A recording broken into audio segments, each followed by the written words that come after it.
Cette année, c'est une année spéciale. Ça fait 30 ans qu'on soutient la Californie dans leur exercice de combat des incendies. Alors, on opère au Québec, mais il y a beaucoup de collaborations internationales, beaucoup avec les Américains, évidemment. Lorsqu'il y a une situation critique, soit chez nous, soit dans une province limitrophe ou aux États-Unis. Bien évidemment, lorsque les disponibilités, on la met au profit de nos collaborateurs. Particulièrement cet été, ce qui est visible, ce qui a été vu, c'est la mission d'extinction des incendies pour lesquelles les équipes ont fait un travail extraordinaire. Et l'expertise du Québec, elle est reconnue et on est particulièrement sollicité.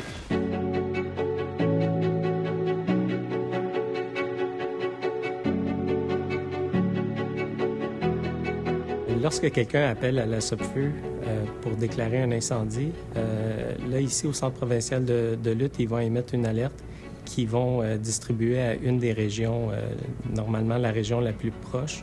Puis à partir de là, on va envoyer des pompiers faire l'attaque initiale au sol, soit par voie de véhicule terrestre ou par voie héliportée, dépendant de l'endroit de l'alerte.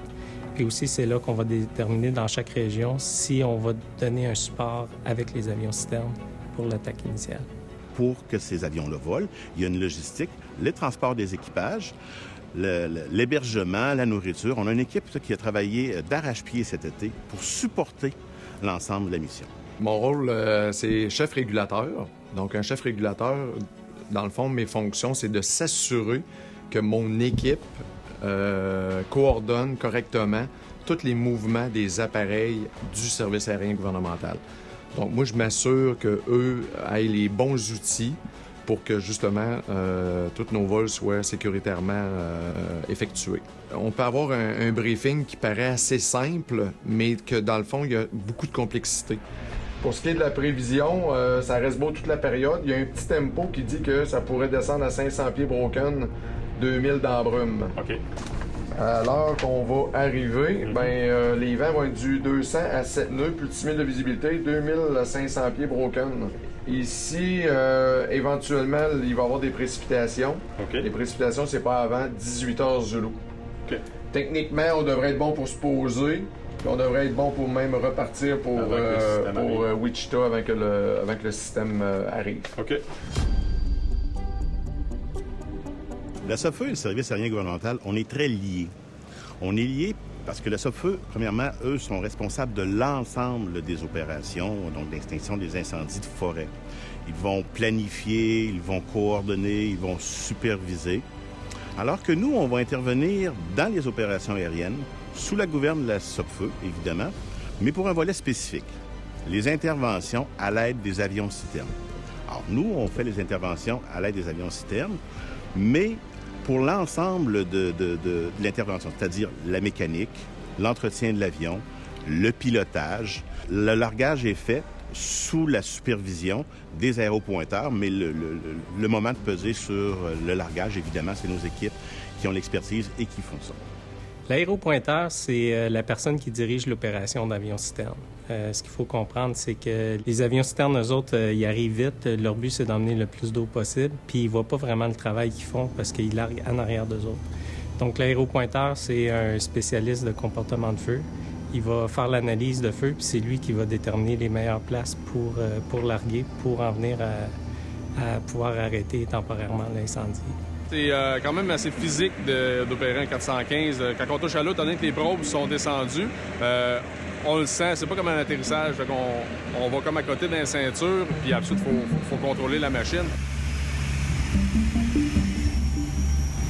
L'entretien, en fait, consiste à s'assurer que l'avion soit en état de navigabilité. À tous les jours, on fait un tour de l'appareil pour vérifier que tout soit conforme au manufacturier, vérifier le système à l'eau, vérifier les moteurs, vérifier qu'il n'y ait pas de fuite, s'assurer que l'avion est prêt, en fait, pour la mission. C'est surtout des problèmes au niveau du système à l'eau qui est plus critique parce que c'est le système qui est le plus sollicité sur cet appareil-là. Le 415, l'avantage, c'est qu'il est assisté hydrauliquement comparé aux anciennes machines qui est 215 pistons, qui n'est pas assisté hydraulique, donc qui est beaucoup plus physique. Ensuite, il faut avoir une bonne endurance à la chaleur. Il fait beaucoup plus chaud proche des feux de forêt. Et puis ensuite, bien, il y a beaucoup de turbulences aussi. Là, fait que, côté endurance physique, c'est plus demandant qu'un vol commercial à haute altitude. La particularité d'un pilote citerne, c'est qu'il faut que tu aies des heures de flotte. Donc, il faut que tu aies des heures, justement, d'amérissage sur l'eau.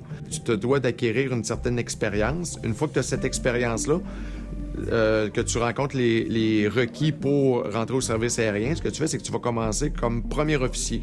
Ouais, les particularités pour voler un avion, un 415, un avion citerne, c'est sûr qu'on fait du vol à basse altitude, du vol, faut s'adapter aux conditions climatiques changeantes autour d'un feu de forêt.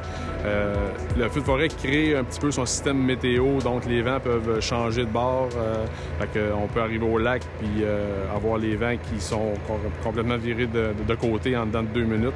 On va faire un écopage, exemple, face au sud, et puis la fois d'après, il va falloir être plus face à l'est ou face à l'ouest selon les conditions qui ont changé avec le feu de forêt qui sont là. Des saisons comme cette année, en 2023, un pilote citerne a fait facilement 100 écopages dans la journée, en 2 missions de 4 heures. Donc ça, c'est sans poser, décoller, plus l'atterrissage sur la piste d'atterrissage. Donc c'est des écopages, 100 écopages, c'est quand même assez intense. Là. Les changements climatiques nous poussent dans des situations extrêmes. Alors, on va toujours prioriser, évidemment, les interventions au Québec, mais on va toujours demeurer ouvert s'il y a des besoins chez nos partenaires. Alors ça aussi, ça anime mon sentiment de fierté. Fierté de contribuer, mais fierté aussi du professionnalisme que l'ensemble des équipes font.